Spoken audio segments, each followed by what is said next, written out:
하나님 말씀 누가복음 22장 1절입니다. 누가복음 22장 1절 23절 말씀까지 봉독하겠습니다.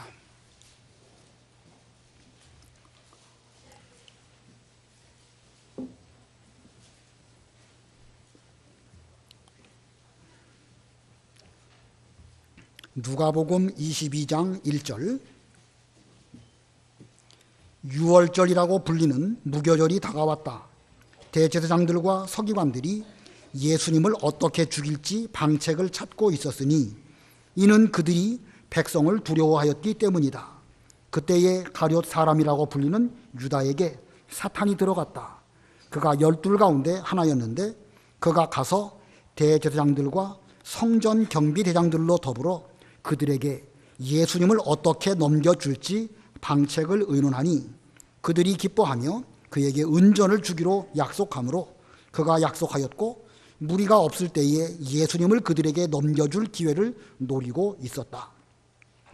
유월절 양을 잡는 무교절 날이 이르자 예수께서 베드로와 요한을 보내며 말씀하시기를 가서 우리가 먹을 수 있도록 우리를 위하여 유월절을 준비하여라 하시니 그들이 그분께 말하기를 저희가 어디에 준비하기를 원하십니까 하니 예수께서 그들에게 말씀하셨다.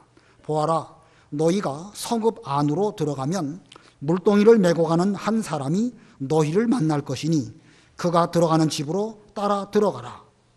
그리고 그 집주인에게 말하기를 선생님께서 당신에게 말씀하시기를 내가 내 제자들과 함께 유월절 음식을 먹을 객실이 어디 있느냐라고 하셨습니다 하면 그가 잘 갖추어진 큰 다락방을 너희에게 보여줄 것이니 거기에다 준비하여라. 그들이 나가 예수께서 그들에게 말씀하신 대로 발견하고서 유월절을 준비하였다. 시간이 되어 예수께서 식탁에 앉으시니 사도들도 그분과 함께 앉았다. 예수께서 그들에게 말씀하셨다. 내가 고난을 당하기 전에 이 유월절 음식을 너희와 함께 먹기를 원하고 또 원하였다. 내가 너희에게 말하니 유월절이 하나님 나라에서 성취될 때까지는 내가 이것을 결단코 먹지 않을 것이다. 그리고 잔을 받아서 감사기도를 드리고 말씀하셨다. 이것을 받아서 함께 나누어라. 내가 너희에게 말하니 하나님 나라가 올 때까지 나는 포도나무의 열매에서 난 것을 이제부터 결코 마시지 않을 것이다. 또 빵을 들어서 감사기도를 드리신 후에 떼어서 그들에게 주며 말씀하시기를 이것은 너희를 위하여 주는 내 몸이니 이것을 행하여 나를 기념하여라 하시고 저녁을 드신 후에 잔도 그와 같이 하시며 말씀하셨다. 이 잔은 너희를 위하여 흘리는 내 피로 세우는 새 언약이다. 그러나 보아라, 나를 넘겨줄 자의 손이 나와 함께 식탁 위에 있다. 인자는 예정된 대로 가지만 인자를 넘겨주는 그 사람에게는 화가 있다.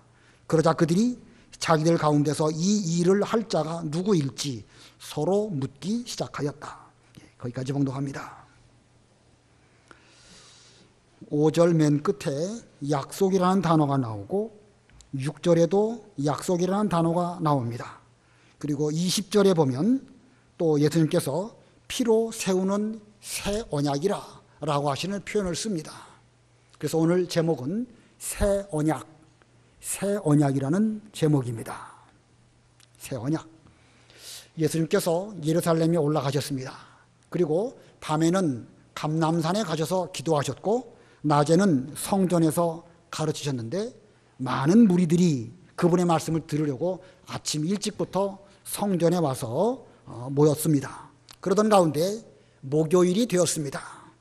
그날 이제 유월절 만찬을 잡수시고 저녁에 겟세마네 동산에 가셔서 기도하시는 가운데 붙잡히시고 목요일 밤새도록 신문을 당하시고 이제 다음날 금요일 아침에 십자가에 못 박히시는 그런 사건이 이제 진행되어지는 것입니다.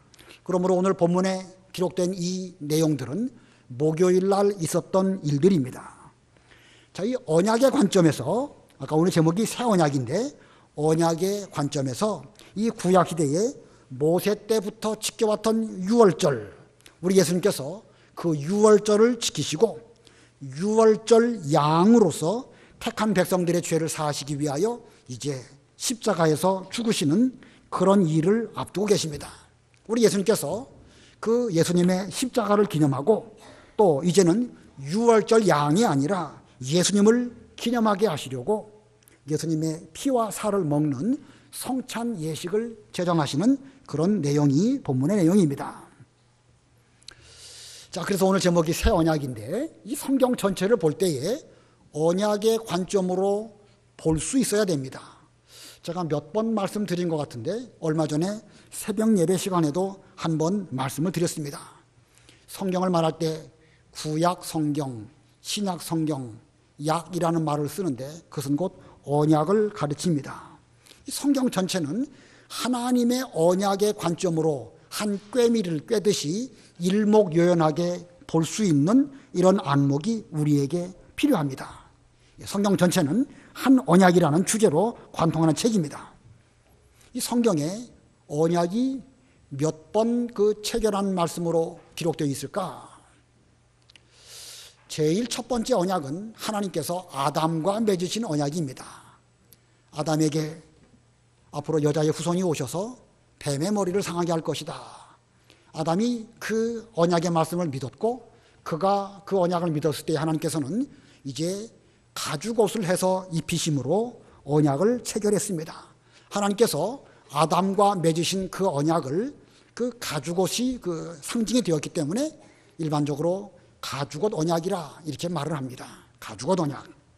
그리고 세월이 좀 지나가서 노아와 하나님께서 언약을 맺으시는데 이제 물로 세상을 심판하시고 무지개를 보여주시면서 앞으로 사람들을 물로 심판하지 아니하시고 마지막 때까지 잘 보존시켜 주실 것을 언약을 하시면서 그 언약의 상징으로 무지개를 보여주십니다. 물론 무지개가 그때 처음 생긴 건 아니에요. 그 이전부터 무지개는 있었는데 무지개를 통해서 언약을 체결하시면서 보존시켜 주실 것을 말씀하셨습니다. 보존에 관한 언약이고 그것을 우리는 무지개 언약이라 이렇게 말합니다. 무지개 언약. 그리고 이제 세 번째로 세월이 또 한 1000년쯤 지나서 아브라함이라고 하는 인물이 나오게 되는데 하나님께서 아브라함에게 너와 내 후손에게 이 땅을 유업으로 주겠다. 너와 내 후손에게 이 땅을 유업으로 주겠다. 하늘의 많은 별들과 같이 될 것이다. 이렇게 약속하시고 그 언약의 표징으로 할례를 행하도록 하십니다. 자, 이 땅을 가나안 땅을 주시겠다라는 것은 영적으로 말하면 천국을 주실 것을 말씀하신 것이죠. 그리고 천국을 바라보는 믿음으로 살게 하시려고 그들의 몸에 택한 백성의 몸에 할례를 행함으로 그 표징을 보면서 아 우리는 아브라함 때부터 하나님과 언약을 맺은 그런 백성이다 기억하도록 그렇게 하셨습니다. 그래서 아브라함과 맺은 그 언약을 할례 언약이라고 합니다. 할례 언약. 그러다가 또 한 600년 정도 지나서 모세라고 하는 인물이 등장하게 되고 이스라엘 백성들을 출애굽하고 신의 산, 신의 광야에 그들을 인도하였는데 하나님께서 모세를 신의 산으로 올라오게 하시고 그에게 율법을 주십니다. 십계명도 주시고 성막 만드는 것도 말씀해 주시고 여러 계명들을 많이 말씀하시는 가운데 그가 신의 산에서 내려올 즈음 이 율법으로 맺은 그 언약에 대한 표징으로 안식일을 기억하고 지켜라. 안식일을 지키지 않는 사람은 하나님의 백성 가운데서 끊어질 것이다. 이렇게 말씀하십니다. 하나님께서 모세와 체결하신 그 언약을 우리는 율법 언약 혹은 안식일 언약이라는 그런 이름을 붙입니다. 자, 율법 언약, 안식일 언약. 그러다가 또 이 모세 때부터 한 400년쯤 지나서 다윗 왕이 하나님을 위하여 성전을 건축해 드릴 그런 좋은 마음이 있었는데 하나님께서 그 다윗의 그 마음을 보시고 앞으로 이제 너에게서 아들이 태어날 것인데 그 아들이 나를 위하여 성전을 건축할 것이다. 나는 그의 아버지가 되고 그는 나의 아들이 될 것이다. 라고 하시면서 솔로몬을 말씀하시는 가운데 장차 오실 하나님의 아들 그리스도를 상징적으로 또 말씀하십니다. 하나님과 다윗과 맺은 그 언약, 성전이 곧 표징이지요. 그래서 그 언약을 우리는 성전 언약이라 이렇게 말을 합니다. 자, 성경에 기록된 언약 제가 지금 대충 5가지 말씀드렸어요. 첫 번째가 누구와 맺은? 아담과 맺은 무슨 언약이요? 가죽옷 언약 첫 번째고요. 두 번째는 노아와 맺은 무슨 언약이요? 무지개 언약. 세 번째는 아브라함과 맺은 할례 언약. 몸에 할례를 두고 기억하게 하셨습니다. 네 번째는 모세와 맺으신 언약인데 그것을 율법 언약 혹은 안식일 언약이라고 합니다. 그다가 다윗 왕 때에 성전을 두고 하나님이 언약을 맺으시는데 그것을 성전 언약이라. 이것 외에 성경에 또 다른 언약이 있을까요? 지금 5가지 쭉 말씀드렸는데 여러분 성경 많이 읽으시지요? 언약의 관점으로 성경을 꿰뚫어 보셔야 되는데 이 5가지 외에 또 다른 언약이 성경에 기록되어져 있는가? 언약이라는 표현은 제법 많이 나오겠지만 하나님께서 어떤 인물과 더불어 언약을 체결하신 것은 이 5가지 외에는 더 이상 없습니다. 이 구약의 구원 역사는 이 5가지 언약을 중심으로 쭉 역사가 흘러내려가게 됩니다. 역사가 흘러갈수록 점점 하나님의 언약은 더욱 분명하고 뚜렷하게 발전되는 것을 보여줍니다. 처음 아담과 언약을 맺으실 때에는 여자의 후손이 뱀의 머리를 상하게 하실 것이다. 그리고 가죽옷을 입히시는 그런 정도로 앞으로 그리스도가 오셔서 사탄을 물리치시고 죄와 사망에서 우리를 건져주실 것이다. 그러한 언약 정도만 처음 말씀하십니다. 그러나 그것만으로도 우리의 언약은 충분하게 설명이 됐다고 볼 수가 있지요. 그러나 점점 시간이 지나서 우리에게는 앞으로 심판대가 있는데 그 심판은 물로 심판하시는 것이 아니고 그 심판대까지 하나님의 사람들, 인류들을 잘 보존시킬 것을 무지개 언약을 통하여서 계시하여 주십니다. 그게 무지개 언약입니다. 보존의 언약이에요. 그러다가 이제 아브라함 때에는 천국, 가나안 땅을 영원히 노아의 후손에게 주겠다. 믿음으로 말미암은 후손들이 하늘의 별과 같이 많아질 것, 천국을 유업으로 이어받을 상속자들이 될 것을 아브라함 때 말씀하시고, 그리고 모세 때에는 이제 가나안 땅 들어가서 거기서 참된 안식을 누리게 될 것을 바라보게 하시면서 안식일을 표징으로 주셨습니다. 그리고 또 내려가다가 다윗 왕 때에는 하나님은 우리의 아버지가 되시고 우리는 그분의 아들이 될 것, 예수님 안에서 아버지와 아들의 관계에 이것을 언약으로 말씀하십니다. 이거 보면 하나님의 언약은요, 처음보다 시간이 지나가면 지나갈수록 점점 분명하고 뚜렷해지고 풍성해지고 이런 가운데에서 이 구약 역사가 쭉 내려가게 되는데, 그러다가 그 모든 언약이 마지막에 이르러서 누구로 말미암아 완성되지요? 예수 그리스도로 말미암아 완성되어집니다. 그래서 예수 그리스도 언약의 완성입니다. 예수 그리스도 언약의 완성. 구약의 모든 언약들은 예수 그리스도를 향하여 가고 있다가 마침내 그리스도의 십자가를 통하여 모든 언약이 완성됩니다. 그리고 이 신약시대 성도들은 예수님 안에서 이제는 구약의 여러 종류의 언약이 아니라 예수님으로 완성된 새 언약에 참여하기 위하여 예수님의 피와 살을 먹고 마시고 그리고 성탄 예식을 행함으로 앞으로 예수님께서 언약대로 다시 재림하실 것을 기다리는 이런 삶을 살게 되는 것입니다. 자, 이렇게 성경 전체는 한 언약으로 꿰뚫어서 우리가 볼 수 있는데, 이 언약이라는 단어, 언약, 히브리 말로 언약 그러면 베리트라고 하는데 쪼갠다 그런 말이에요. 쪼갠다. 아브라함과 하나님께서 언약을 맺으실 때에 그 짐승들을 쪼개놓게 하시고 마주보게 하시고 그리고 그 쪼갠 고기 사이로 지나가는 언약을 체결하시지요. 쪼갠다라는 말 속에 언약이라는 단어가 나왔습니다. 그리고 보면 이 언약, 쪼갠다 이 속에는 무엇이 내포되어 있는가? 죽음. 예. 언약을 파기하면 그 사람은 죽는다라는 죽음이 내포되어 있습니다. 이 언약이라는 단어를 헬라 말로 하면 디아데케라고 합니다. 헬라 말 모르셔도 괜찮아요. 디아데케라는 말을 쓰고 있는데 그것은 언약이기도 한데 그 어원적으로 보면 유언이라는 단어가 거기에 서로 연관되어 있습니다. 유언 역시도 무엇과 관계가 있죠? 죽음과 관계가 있습니다. 죽음과. 그래서 하나님께서는 하나님의 택한 백성들과 언약을 맺으실 때에 이 죽음을 가지고 그 언약을 체결하셨고, 또 쪼갠 고기 사이로 아브라함과 하나님이 함께 지나가신 것이 아니라 하나님은 홀로 지나가심으로 그 언약에 대한 책임을 하나님 홀로 지십니다. 아브라함은 살다가 죽고 또 모세 살다가 죽고 다 죽지만 하나님은 죽지 아니하시는 그런 분이신데 사람의 몸을 입고 찾아오셔가지고 하나님이신 예수님께서 십자가에 돌아가심으로 말미암아 이제 그 언약, 죽음을 의미하는 그 언약을 예수 그리스도의 십자가로 말미암아 완전히 성취하였습니다. 예수님의 언약은 언약의 완성, 언약의 성취입니다. 그런데 이제 오늘 본문의 제목이 새 언약이지요. 새 언약. 이 새 언약은 더 이상 죽음과 관계가 없습니다. 죽음은 이미 예수님 안에서 완성되어졌고 끝났습니다. 이제 새 언약은 뭐와 관계가 있겠죠? 부활, 삶, 영생, 천국 이런 것과 관계가 있는 것입니다. 자, 지금 우리는 더 이상 죽을까봐 무슨 벌벌 떨 것이 아니라 예수님 안에서 영원한 생명으로 어떻게 천국에 가갖고 살 것인가 그걸 잘 준비하는 이런 우리들이 될 때에 제대로 새 언약에 참여하게 되는 것입니다. 이 언약에 관한 것들은 좀 더 많이 여러분들이 연구하시고 또 책도 좀 읽어보시면 좋겠습니다. 저도 아는 것이 거기까지인데 또 다른 기회에 좀 더 살펴서 말씀을 드리도록 하겠습니다. 오늘 제목이 새 언약인데 이 예수님은 새 언약을 어떻게 지키셨을까? 어떻게 이루셨을까?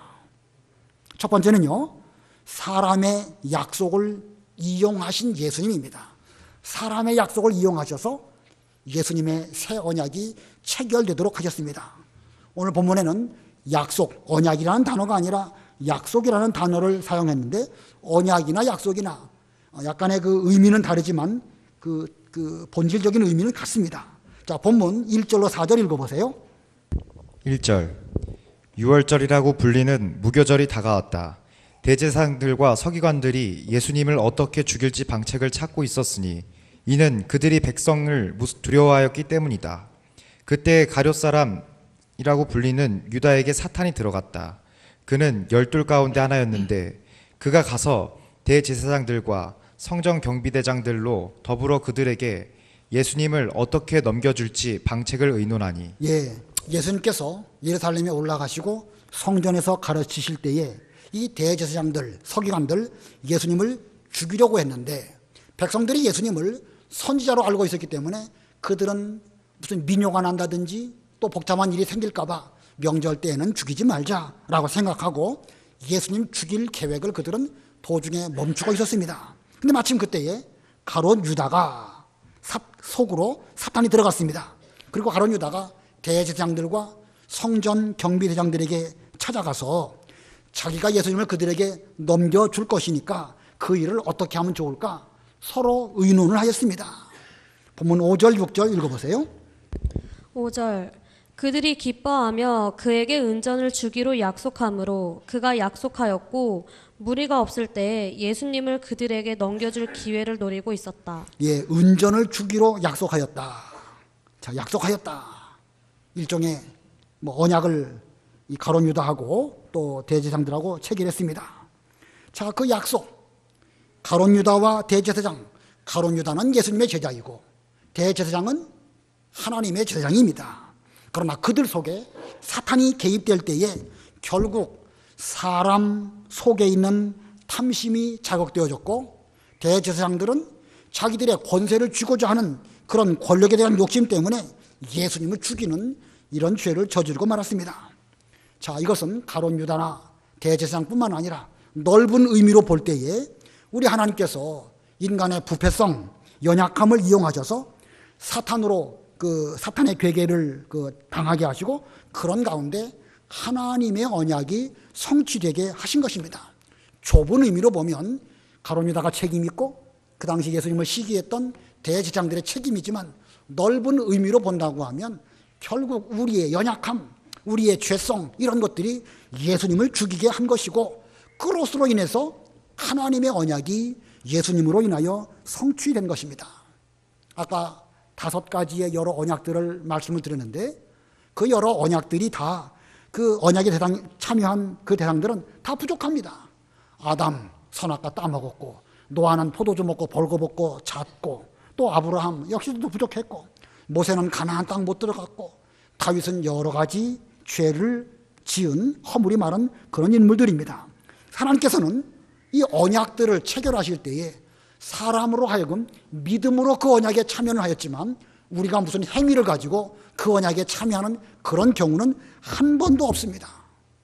쪼갠 고기 사이로 지나가실 때에 하나님 홀로 지나가셨고 타는 횃불 모습으로 지나가셨다고 그랬죠. 그것은 하나님 홀로 그 언약을 책임지시면서 다만 아브라함은 믿음으로 그 언약에 참여한 것입니다. 자, 우리 하나님은 인간에게 언약을 주셨지만 우리는 행위로 그 언약에 참여한 것이 아니라 믿음으로 참여하셨고 그 모든 책임은 하나님 홀로 지셨다. 그런 면에서 우리는 사람을 믿거나 의지하면 안 됩니다. 여기 대제사장 얼마나 존귀한 직분을 갖고 있는 사람입니까? 그러나 그 사람은 믿어서는 안 됩니다. 가룟 유다 예수님의 제자입니다. 그래도 그는 믿을 만한 사람이 못 되는 것입니다.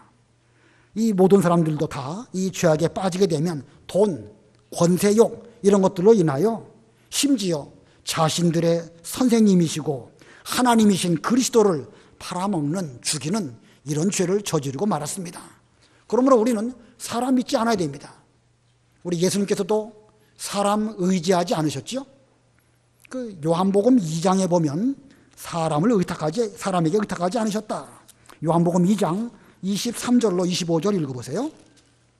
요한복음 2장 23절. 유월절에 예수께서 예루살렘에 계실 때에 많은 이들이 그분께서 행하신 표적들을 보고 그분의 이름을 믿었으나 예수께서는 그들에게 자신을 맡기지 않으셨으니 이는 그분께서 친히 모든 사람들을 아셨음이며 또한 그분께서 사람의 속에 있는 것을 아심으로 사람에 대하여 누구의 증언도 받으실 필요가 없었기 때문이다. 유월절을 당해서 예수님이 예루살렘에 올라가셨는데 그때 많은 사람들이 예수님의 표적들을 보고 그 예수님의 이름을 믿었다. 사람들은 예수님을 믿었습니다. 올바른 것입니다. 그러나 예수님은 사람들 믿지 아니하시고 자신을 그들에게 의탁하지 않으셨는데 이것은 사람 속에 얼마나 부족하고 죄가 많이 있는지를 아셨기 때문에 예수님은 의지하지 않으셨다. 그런 뜻입니다. 오늘날 우리들도 우리 사람 의지하면 안 됩니다. 아무리 위대한 사람이라 할지라도 아무리 위대한 인물이라 할지라도 역시 사람은 사람일 뿐입니다. 하나님께서는 모세의 시체를 보이지 않도록 거두어가셨죠. 물론 그 무덤 쓰는 건 나쁜 건 아닙니다. 아브라함도 무덤 썼으니까. 그러나 지나치게 어떤 사람을 의존하고 심지어 숭배의 대상으로 삼지 않도록 하시려고 하나님께서는 모세의 시체를 찾지 못하도록 그렇게 하셨습니다. 오늘날 우리들도 사람 의지할 것이 아니고 사람 바람 볼 것이 아니라 하나님의 약속을 믿고 그리스도 예수님만 믿는 그런 우리가 되어야 올바른 신앙입니다. 두 번째 대지, 어떻게 새 언약이 이루어졌는가? 두 번째는요, 옛 언약에 충실하신 예수님입니다. 옛 언약에 충실하신 속에서 새 언약을 이루셨습니다. 예수님께서는 지금까지 그 구약 성경에 기록된 여러 언약들, 율법들, 계명들 하나도 빠짐없이 다 지키셨습니다. 8일 만에 할례를 받으셨고 결례를 행하시기 위하여 예루살렘으로 올라가셨고 애굽에 내려갔다가 올라오실 때에는 율법에 기록된 구약 성경에 기록된 모든 말씀들을 다 지키시기 위하여 갈릴리 나사렛이라고 하는 동네에 가셔서 사셨다. 그리고 오늘 본문에서는 마지막 유월절을 지키시려고 미리 잘 준비하셨다가 유월절 만찬을 잡수셨습니다. 잘 준비하신 내용, 이 본문에 보면 준비하셨다라는 말씀이 3번 나옵니다. 7절부터 13절 읽어보세요. 7절. 유월절 양을 잡는 무교절 날이 이르자 예수께서 베드로와 요한을 보내며 말씀하시기를 가서 우리가 먹을 수 있도록 우리를 위하여 유월절을 준비하여라 하시니 그들이 그분께 말하기를 저희가 어디에 준비하기를 원하십니까 하니 예수께서 그들에게 말씀하셨다. 보아라, 너희가 성읍 안으로 들어가며 물동이를 메고 가는 한 사람이 너희를 만날 것이니 그가 들어가는 집으로 따라 들어가라. 그리고 그 집주인에게 말하기를 선생님께서 당신에게 말씀하시기를 내가 내 제자들과 함께 유월절 음식을 먹을 객실이 어디 있느냐라고 하셨습니다 하면 그가 잘 갖추어진 큰 다락방을 너희에게 보여줄 것이니 거기에다 준비하여라. 그들이 나가 예수께서 그들에게 말씀하신 대로 발견하고서 유월절을 준비하였다. 예, 여기 준비했다는 단어가 여러 번 나오지요. 잘 갖추어진, 잘 준비된 큰 다락방에 예수님께서 유월절 음식을 잡수시도록 준비하도록 제자들에게 분부하셨습니다. 자, 이 다락방을 드리고 이 여러 가지 일들을 준비한 그 당사자들은 예수님의 제자이지만 그러나 이 모든 것들은 결국은 예수님으로 말미암아 준비된 것입니다. 다락방을 제공한 그 사람은 예수님께 잘 이용당한 그런 사람이지요. 그래서 그 여인은 큰 복을 받지요. 바로 이 마가의 다락방, 초대교회의 예루살렘 교회의 모태가 되었고 또 그 아들 마가는 베드로나 바울을 통하여 신앙 지도를 잘 받고 나중에 마가복음을 기록하고 하나님의 일에 귀하게 쓰임받은 이런 인물이 되었습니다. 자, 우리 예수님께서는 이렇게 구약의 옛 언약대로 충실하시려고 준비하셨고 그리고 마지막 최후의 만찬을 그 다락방에서 잡수시게 되었습니다. 본문 14절로 16절 다 같이 합독하겠습니다. 14절로 16절 시작. 시간이 되어 예수께서 식탁에 앉으시니 사도들도 그분과 함께 앉았다. 예수께서 그들에게 말씀하셨다. 내가 고난을 당하기 전에 이 유월절 음식을 너희와 함께 먹기를 원하고 또 원하였다. 내가 너희에게 말하니 유월절이 하나님 나라에서 성취될 때까지는 내가 이것을 결단코 먹지 않을 것이다. 여기 14절에 보면 시간이 되어 예수님께서 식탁에 앉으셨다. 유월절 만찬을 잡수실 시간이 되었다. 그런 뜻이죠. 유대인들은 저녁이 되면 다음 날로 넘어갑니다. 아까도 말씀드린 것처럼 목요일 날 저녁인데 이때부터 비로소 유월절 절기 날짜가 시작이 되는 것이고 그 유월절이 되었을 때 예수님께서는 그 자리에 앉으셔서 음식을 제자들과 함께 나누셨다. 자, 그러나 여기 시간이 되었다라는 의미는 단순히 만찬 잡수실 시간이 되었다 이런 뜻만 있는 게 아닙니다. 오래전부터 예수님께서는 이 유월절 만찬을 잡수시기를 기다리고 또 기다리셨습니다. 그러면서 15절 보면 내가 고난 당하기 전에 이 유월절 음식을 너희와 함께 먹기를 원하고 또 원하였다. 고난 당하실 것을 아시면서 멀리서부터 앞으로 고난 당할 것인데 그 고난 당할 때에 제자들과 함께 그 유월절 음식을 잡수시기를 원하시고 또 원하셨다. 이건 단순히 그 어느 시점에 그 한 해에 그 유월절에 음식 먹는 것을 기다리셨다 이런 뜻이 아닙니다. 이스라엘 백성들이 출애굽하고 그리고 유월절 그 절기 규례를 제정을 하셨는데 그때부터 예수님께서는 당신께서 유월절 양이 되실 것을 아셨고 빨리 그 날이 와서 내가 십자가의 죽음으로 인하여 저 죄악 가운데 헤매고 있는 하나님의 택한 백성들을 구원하면 좋겠다. 예수님은 기다리고 또 기다리셨습니다. 자, 예수님께서 또 한 인간으로 이 세상에 찾아오셨을 때에도 예루살렘으로 올라가서 십자가 지실 것을 바라보시면서 이 유월절 마지막 음식을 잡수시기를 원하시고 또 원하셨습니다. 자, 그리고 그 이후에는 이제 유월절의 근본 목적 하나님의 나라에서 성취될 때까지는 구약의 유월절 음식을 결단코 잡수시지 않을 것을 또 말씀하셨습니다. 16절 다시 보면 내가 너희에게 말하니 유월절이 하나님 나라에서 성취될 때까지는 내가 이것을 결단코 먹지 않을 것이다. 이게 무슨 뜻이겠습니까? 앞으로는 더 이상 구약 시대와 같이 이 유월절 양을 잡고 쓰나무를 먹고 또 여러 가지 음식들을 먹는 그 일 하시지 않겠다고 말씀하셨습니다. 언제까지요? 하나님의 나라에서 이제 그 성취될 때까지는 결단코 먹지 않을 것이다. 이 신약 시대에는 더 이상 옛 언약에 따라서 유월절을 지켜서는 안 됩니다. 이것은 이미 예수님 안에서 완성된 것이기 때문에 우리가 뭐 구약 시대처럼 뭐 양 잡아서 먹고 무슨 뭐 피 바르고 그럴 필요가 없습니다. 왜냐하면 그것은 이미 예수님 안에서 이루어졌기 때문에 구약의 그림자는 더 이상 지켜서는 안 된 것입니다. 다만 우리가 할 일이 무엇일까? 우리 할 일은 앞으로 하나님의 나라가 이루어지게 되면 우리도 그때에 천국에서 예수님과 함께 먹고 마시기를 원하고 원하는 그런 생활, 그 사모하는 생활, 이거 우리가 해야 되는 것입니다. 우리가 그때 되면 주님은 우리로 더불어 잡수실 것이고 우린 또 주님과 함께 그 천국 잔치에 참여할 거 아니겠습니까? 그렇게 되기를 여러분 원하시겠죠? 그걸 사모하는 생활을 해야 됩니다. 그것이 신약시대 우리가 해야 할 일입니다. 그러면서 두 번째로는 구약의 옛 제도와 의식에 매이지 않아야 이 올바른 성도입니다. 자, 이렇게 예수님께서는 옛 언약을 잘 지키시고 충실하시다가 이제 세 번째 대지로 새 언약을 제정하셨습니다. 세 번째 대지는 새 언약을 제정하신 예수님. 본문 17절로 20절 읽어보세요. 17절. 그리고 잔을 받아서 감사기도를 드리고 말씀하셨다. 이것을 받아서 함께 나누어라.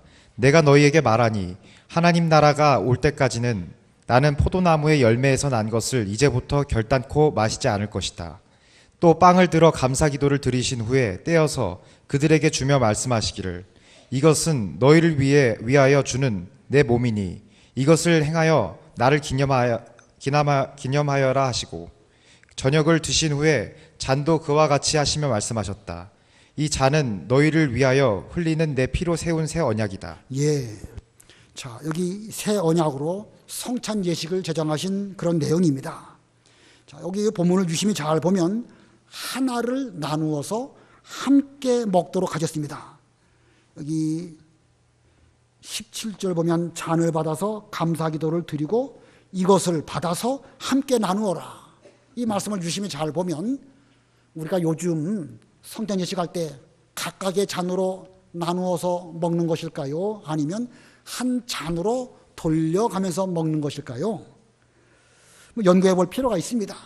어느 것이 정확한 것인지는 좀 더 연구가 필요한데 또 그렇다고 해서 반드시 한 잔으로 해야 예수님처럼 똑바로 하는 것이다. 이렇게 하는 건 아니에요. 다만 의미적으로 볼 때에 원래 예수님께서 한 몸이신 것처럼 우리가 성찬 예식을 통하여 포도주를 마시는 것은 한 잔에 다 같이 참여하는 그런 의미를 가지고 있습니다. 그래서 지금도 어느 교회에서는 이 큰 그 대접 그릇에다가 포도주를 따르고 그리고 그것을 돌려가면서 조금씩 먹고 맨 마지막에 담임 목사가 나머지를 남기지 않는 그런 그 성찬 예식을 행하는 교회도 있습니다. 자, 의미가 무엇인지 알 수 있겠죠? 우리 모두는 예수님의 피에 다 같이 한 몸이신 예수님에게 참여했다. 떡도 역시 마찬가지입니다. 떡도 한 덩어리인데 그것을 나누어 먹음으로 한 몸이신 예수님에게 우리 모두가 참여하고 더 이상 둘로 나눠질 것이 아니라 하나다라는 것을 성찬 예식을 통하여 우리들의 마음에 새기도록 하신 것입니다. 그러므로 반드시 우리는 예수님 안에서 하나가 되어야 되는 것이고 나누어지는 것은 합당하지 않습니다. 교회의 머리는 예수님이시고 다만 우리는 다 각각 지체일 뿐입니다. 나누는 것은 올바른 것이 아닙니다.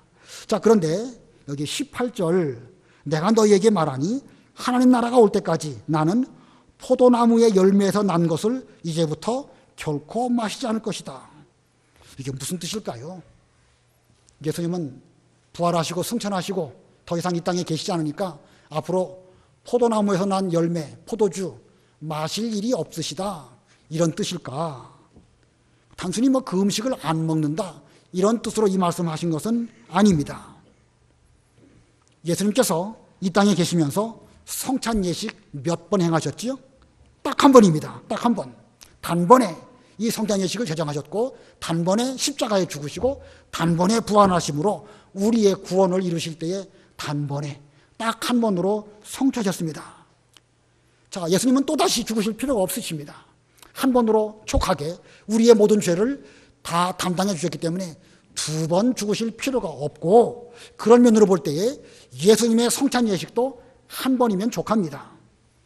오늘날 우리도 성찬 예식 할 때에 한 번이면 족한데 왜 우리 교회에서는 부활절에 한 번 하고 추수감사절에 또 한 번 하고 그럴까?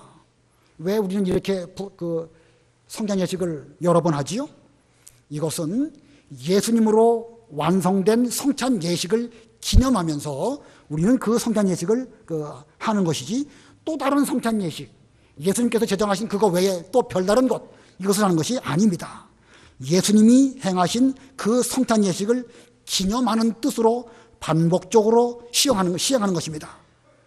그래서 예수님께서는 앞으로 하나님 나라가 올 때까지 다시 이 예식을 하지 않으실 것이라고 하는 뜻으로 이 18절의 말씀 우리에게 말씀하신 것입니다. 오늘날 성찬 예식은 예수님의 성찬 예식을 기념하는 것이고, 오늘날 우리의 성찬 예식은 단번에 우리의 구원을 완성하신 예수님의 십자가와 부활을 기념하는 것입니다. 이 기념한다, 중요한 의미가 있어요.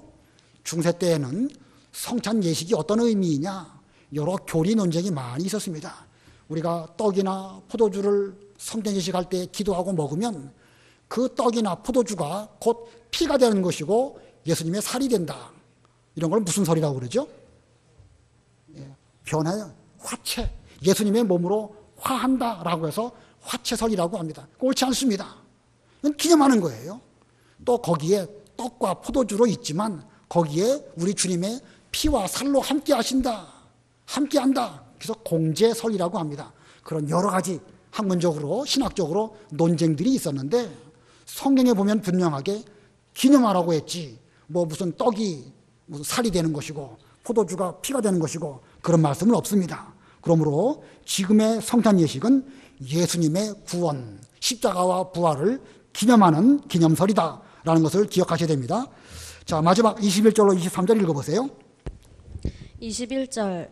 그러나 보아라, 나를 넘겨줄 자의 손이 나와 함께 식탁 위에 있다. 인자는 예정된 대로 가지만 인자를 넘겨주는 그 사람에게는 화가 있다. 그러자 그들이 자기들 가운데서 이 일을 할 자가 누구일지 서로 묻기 시작하였다. 예수님의 성찬 예식에 가룟 유다도 함께 참여했습니다. 그리고 가룟 유다도 떡과 포도주를 먹고 마셨습니다.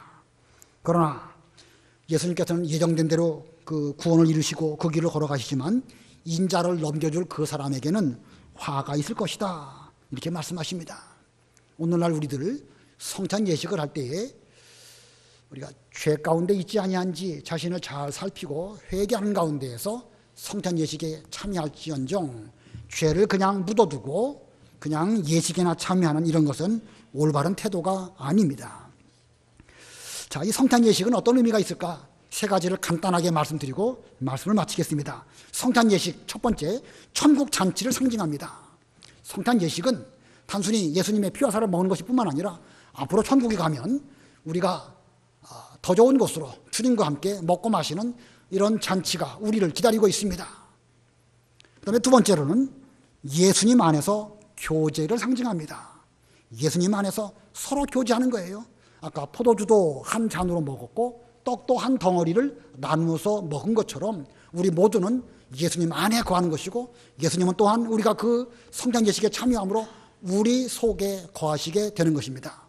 예수님과 우리 사이에 영적 교제, 성도와 성도 사이에 예수님을 중심으로 서로 하는 교제, 이것을 상징하는 것이고, 세 번째는 예수님의 십자가와 부활을 기념하는 것입니다. 예수님의 십자가와 부활을 기념하는 것이다.